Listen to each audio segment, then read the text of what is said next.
and Tamlin, I can see why people, yeah. But you know, everyone prefers Powerless to Reckless. Divine Rivals.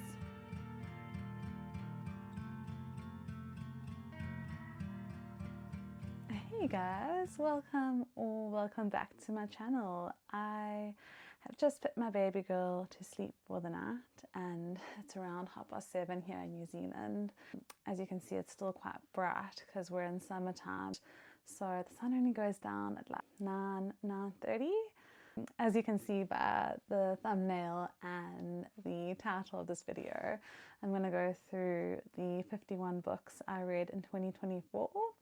And I know I'm a little bit late to the trend, but I thought better late than never. Let's get more comfortable. Let's go make a cup of tea, and I think I'll sit down in the lounge with my cup of tea and go through the books I read in 2024.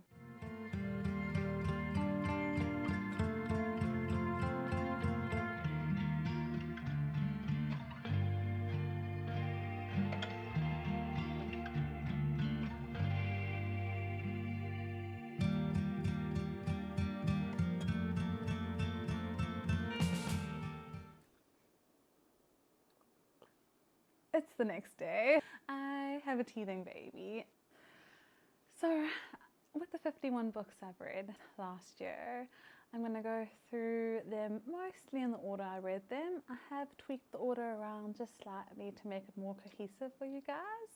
I will talk about each book very briefly, maybe give 1 or 2 sentences just to give you guys an overview. But yeah, let's get to it. So the first book I read was 9 Perfect Strangers by Lynette Moriarty. But one second. Leanne Moriarty. Let's just say it was not for me. I just did not vibe with the story. I felt like it was well written. It's just not, the plot was not for me. The second book I picked up, I decided to have a look at BookTube and see what creators were watching, and ended up picking up The 7 Husbands of Evelyn Hugo by Taylor Jenkins Reid, and I enjoyed it a lot more. I thought the storyline was very intriguing. However, again, the storyline or the book genre was just not my taste, and I ended up giving it a 3 stars. At this stage, I really did want to carry on reading, but I just had no idea where I wanted to go from there. So I read a bit about different book genres to see what I would enjoy, and it ended up on fantasy romance books. I ended up picking up From Blood and Ash, and I know some people absolutely love it and others hate it, but I don't know if it was just the first fantasy romance book I picked up, but I adored it. I loved it. I love the characters. I love the storyline. I don't want to go too much into the storyline because I don't want to give anything away, but it changed my life. It changed and altered my brain chemistry. I think from that book onwards, I was a fantasy romance girly. So the 4th book I picked up was, of course, book 2 of From Blood and Ash, A Kingdom of Flesh and Fire. In this book, you get to know the characters a little bit more. Yeah, you watch them develop. I ended up giving this book 5 stars as well. I then picked up book 3, The Crown of Gilded Bones. And here, this is where the series drops off for a lot of people, but I thoroughly enjoyed it. I think I was just so... I had never read a fantasy romance book before, so I was so invested. And I feel like the reveals in this book had me on the edge of my seat the whole time. I did end up giving it a 4.5 stars just because I think some of the scenes did go on a bit longer than really needed. But all in all, I had a great time reading it. And same with book number... And same with Blood and Ash book 4. I had a fantastic time, gave it a 5 stars. Book 5, however, From Blood and Ash, A Soul of Blood and A Soul of Ash and Blood. Have to get the names right. A Soul of Ash and Blood. I feel like this was more a retelling of the first book from Cass's point of view. It was really interesting reading his point of view, but we could have done without this book. So I gave it a 4-star. I mean, I still enjoyed it because I love the characters. Book 8 to 10, I picked up the selection. Book 1 had me really, really intrigued. I felt like it was really hard to put down. I just wanted to carry on reading. The plot was intriguing. It's always going to be interesting reading about a group of women trying to get the prince's attention. So yeah, I really enjoyed it. However, book 2 and 3 of the selection, I felt like that could have been condensed into one book. It just dragged out for me. That's why I only gave book 2 and 3 a 3-star and not a 3.5-star like I did book 1. Guys, I then picked up ACOTAR. The first book, I saw the hype of Sarah J. Maas, and I was just like, oh my goodness, okay, I have to start this book. And again, it was amazing. And I can see why she's so hyped up, because her books really, really get you from the first page. I thought Feyre was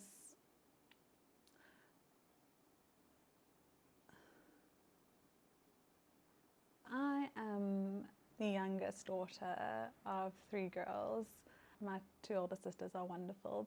I just could empathize with Feyre a lot. I absolutely enjoyed it. And then I read A Court of Mist and Fury, and guys, when I say this changed my life, it changed my life. I loved it. It was a 6-star for me. It was just so, I just could not put it down. I thought Rhys was the perfect book boyfriend, and Tamlin, I can see why people, yeah. I then read A Court of Wings and Ruin, and again, 5 stars. It was the first time I had read a book with war politics, so I was kept on my toes the entire time. It was really interesting to read about. So yeah, that was a 5-star for me. I then picked up A Court of Frost and Starlight. So when I picked this book up, I had no idea it was a novella. So I was like, gosh, why is this book so short?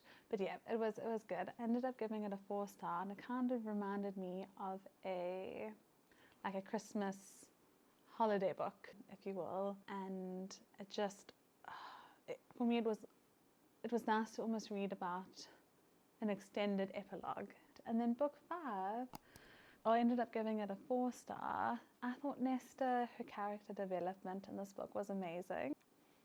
It was amazing how you can grow from disliking someone to absolutely loving them. So yeah, and Sarah J. Maas, the last 100 pages of her books just go crazy. After reading ACOTAR, I of course had to pick up Throne of Glass. Ended up giving the first book 4 stars. I know some people read Assassin's Blade first or third. After much research, I ended up reading it third, because that was just the reading order I had seen a booktuber do, and I ended up doing that. And I really enjoyed reading it third. I thought it made me I was more invested in Sam's story for Assassin's Blade after reading book 1 and 2. Crown of Midnight I gave a 4.25, and Assassin's Blade, I thoroughly enjoyed it. It was a 4.5 star for me. Heir of Fire, I know this is a lot of people's favorite book, but for some reason I just didn't gel well with it. I mean, I still enjoyed it, but don't get me wrong, but it just wasn't my favorite. I ended up giving it a 3.5. Well, I don't think it was the book, I think it was more me. I was starting to get into a little bit of a reading slump. I know, which is impossible with the Throne of Glass series, but it seemed to happen. So after I read book 5, Queen of Shadows, which I gave a 5-star, I decided to put down fantasy romance and try a romance book. I don't know if this was the best one to pick up first, but I picked up A Butcher and Blackbird because I thought the plot was really interesting, where two serial killers end up falling in love. And read the trigger warning. Ended up giving it 3 stars. So I picked up my first Emily Henry book, Happy Place. It's where 2 characters have to pretend that they're still together because friends of theirs are getting married. And the setting is very, very beautiful where they're at. They're at this little cottage. And I was just heartbroken for the main character almost the whole book, and ended up giving it a 4 stars. And that's when I realized I actually enjoy contemporary romance books mixed within my fantasy romance books. So for book 23, I ended up picking up a novel love story, which is a magical realism book where the main character ends up falling into her favorite small town book, and she gets to meet those characters of the book. So it was intriguing reading about her story and the characters within the book world that she was in. I only ended up giving it a 3.5. The last 20 pages, the third act, was a bit disappointing for me. So book 24, that's when I picked up my first Ali Hazelwood book, and oh my goodness, guys, I did not realize how much I would love a woman in STEM book, but I did. Loved it, absolutely loved it. Again, the third act, I didn't know how I felt about it, and I gave it a 4.5. So for book 25 and 26, I ended up picking up the prequel series of From Blood and Ash. And when I say that Nakhtos is amazing, he's amazing. These 2 books, the first 2 books I just could not put down. Both 5 stars for me. Reading From Blood and Ash, I really was aware of their characters, and seeing their backstory was really, really great to read about. I even feel like these 2 books were better than the From Blood and Ash series. The reason why I did not pick up the next 2 books straight after that was because I had family visiting from South Africa, and I knew if I started the 3rd book, I would just want to stay in my room and read, and I really wanted to spend time with family, so I put the series off for a while. I ended up picking up the compendium book From Blood and Ash, the one from Willa's perspective. I think this is the reason why I haven't picked up the last 2 books from the Flesh and Fire series, because this one, I feel like you should only read it once you finish both the main series and the prequel series, because I feel like it gives spoilers, so it spoiled the last 2 books a little bit for me. I will pick up those 2 books this year, but have not gone back to them for that reason. And so after that, I ended up picking up just a easy to read romance book, My Roommate is a Vampire by Jenna Levine. And the writing style for me, it was an easy read, but the main male character felt like a completely different person from the start of the book compared to the spicy scenes, and I was just like, oh, okay. So I ended up giving this book a 2.5. And then I picked up Not in Love by Ali Hazelwood, and I enjoyed it. I do feel like her writing style, her main characters from book to book are very similar to each other. But that's why with Ali Hazelwood, I don't read her books all at once. I space them out through the year because I always love it. I always loving reading women in STEM and reading about the main characters and the things they go through. But Not in Love, I gave it a 4 stars, and wouldn't pick up another Ali Hazelwood book straight away. I ended up reading The Prison Healer, book 1. I gave it a 3.5, and this was a young adult. I think it was my first fantasy romance young adult book.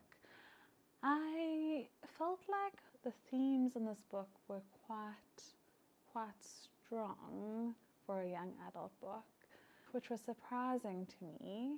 The book was a bit repetitive because it's set in the same location at the prison, and I was going to give it a 3, but ended up giving it a 3.5 because the last paragraph of The Prison Healer went crazy, absolutely crazy, so bumped it up to a 3.5. I didn't pick up the second book straight away because I didn't love the first book, but I did pick it up later on in the year, which I'll get to. Book 31 was another Ali Hazelwood book.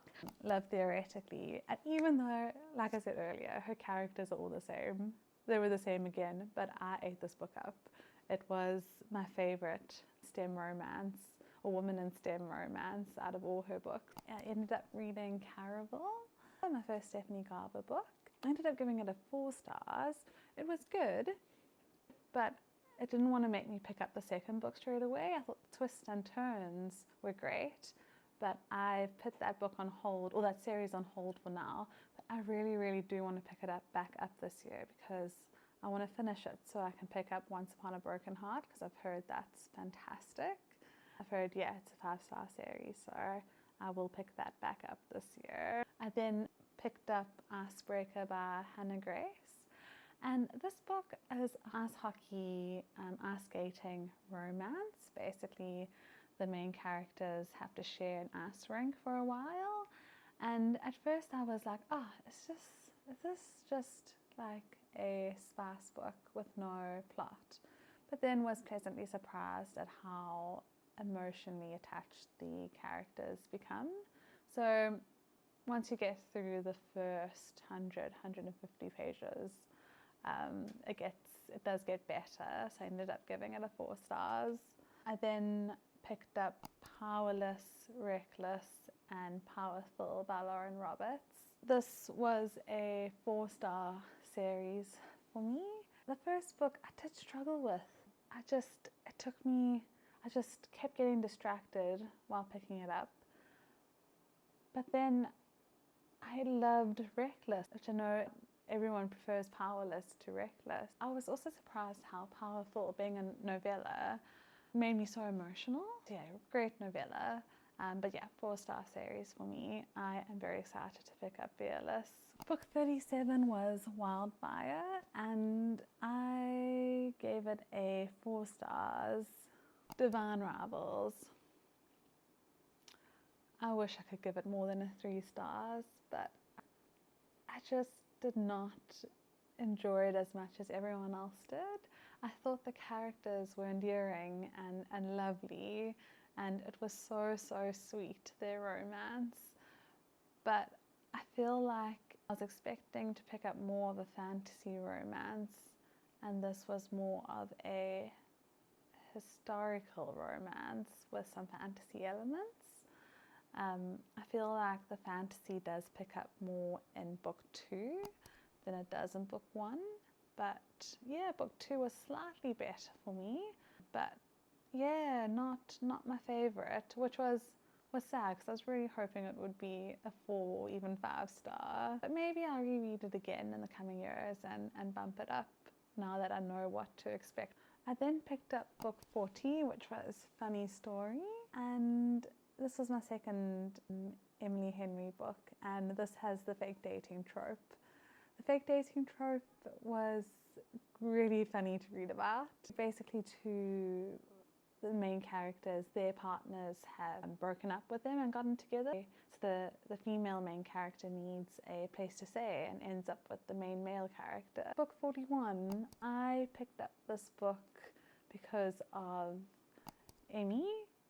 She was raving about it, and I can see why she was raving about it. It was really, really fun to read. The plot twist, it was great. I did not guess it. I don't think, from what I've read, not a lot of people have guessed the plot twist. I don't want to explain the plot because I feel like it is better to go in blind. Book 42 to book 45, A Kingdom of Lies. This is basically like a 4-star series for me. The main character has a very intriguing magical ability. It's one that I think If I was ever in a fantasy romance world, I think her magical ability would be the one that I would want. I did feel like her ability could have been used more, but it was really, really great. 46 was Daydream, and it was probably my favorite book out of all three of her books. I just felt like the main characters were much more emotionally connected. It was a friends to lovers trope. Book 47, my first Christmas book of the year, Cruel Winter with You, and it was a novella, 4 stars. Book 48 and 49, I picked up the rest of The Prison Healer, and guys, compared to book 1, book 2 and 3 pick up so much, and I feel like I loved it. I absolutely loved it. So if you don't enjoy book 1 and manage to get to book 2 and 3, I hope you have a much better time. I picked up my first book, my second Christmas book, in the holidays. It was an average read for me. It's a time loop Christmas story and very interesting premise, but did not grab me. And then the last book I read in 2024 was A Touch of Darkness by Scarlett St. Clair.